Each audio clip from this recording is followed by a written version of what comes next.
এই জাতীয় ঐক্যমত্য কমিশন অনেকটাই ভালনারেবল একটা পজিশন তারা মেইনটেইন করার চেষ্টা করেন বা কোনো এক অজানা কারণে তারা সেদিকেই বারবার ফোকাস করেন। কিন্তু গত দিনের তুলনায় আজকে জাতীয় ঐক্যমত্য কমিশনকে অনেকটাই শক্ত এবং কিছুটা অনড় অবস্থান তারা নেওয়ার চেষ্টা করছেন বলে গণ অধিকার পরিষদের কাছে প্রতীয়মান হয়েছে। তো যাই হোক, আজকে আমাদের প্রথম ধাপে যে আলোচনাটি হয়েছে সেটি হচ্ছে পুলিশ সংস্কার কমিশন। তো পুলিশ সংস্কার কমিশন নিয়ে গণ অধিকার পরিষদ জাতীয় ঐক্যমত্য কমিশনের যে থ্রোয়িং প্রপোজাল, সেই প্রপোজালের সাথে আমরা ঐক্যমত্য পোষণ করেছি। তবে আমরা এটা বলেছি যে ইতিমধ্যে পুলিশের যে ইন্টারনাল যে আপনার তদন্ত করা বা তাদেরকে শাস্তির আওতায় নিয়ে আসা, তাদের ডিপার্টমেন্টাল অ্যাকশন অনেক আপনার ধরেন যে বিভাগ রয়েছে বা অনেক তাদের এরকম ইতিমধ্যে কমিশন রয়েছে তাদের অভ্যন্তরীণ। গতানুগতিক পূর্বের ধারায় এই জাতীয় সংস্কার কমিশন বা পুলিশ সংস্কার কমিশন যদি আবারও গঠন করা হয় তাহলে আলটিমেটলি এটি জনগণের অর্থ অপচয় ছাড়া অন্য কিছু হবে না বলে আমরা মনে করি।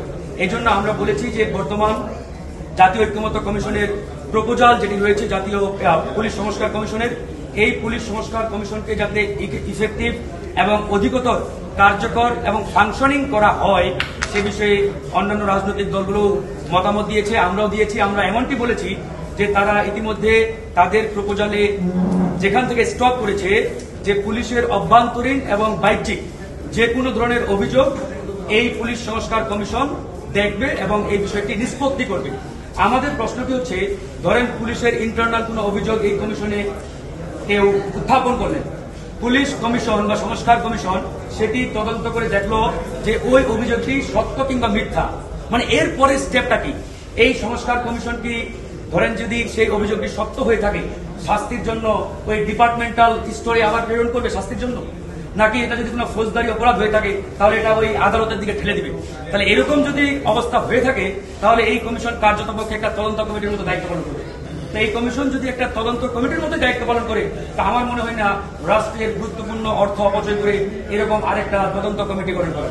আমরা বলেছি এটাকে এমন কিছু ক্ষমতা এবং এখতিয়ারের মধ্যে সীমাবদ্ধ রাখতে হবে যাতে করে যে কোনো ধরনের অভিযোগ নিষ্পত্তি প্লাস ওই অভিযোগের পরিপ্রেক্ষিতে অ্যাকশনিং প্ল্যানটা কি, এই অ্যাকশনিং প্ল্যানটা এই কমিশনের বিষয়ে অন্তর্ভুক্ত থাকতে হবে।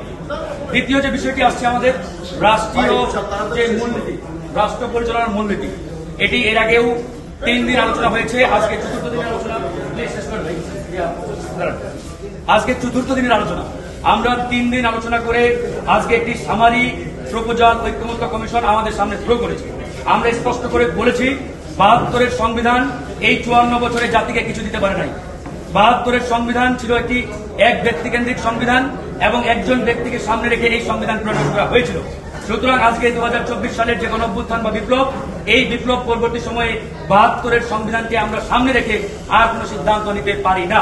এই জন্য জাতীয় ঐক্যমত্য কমিশন আজকে যে 5টি পয়েন্ট আমাদের সামনে উত্থাপন করেছে, সাম্য, মানবিক মর্যাদা, সামাজিক সুবিচার এবং গণতন্ত্র ও ধর্মীয় স্বাধীনতা ও সম্প্রীতি, আমরা এটির সাথে শতভাগ একমত পোষণ করেছি।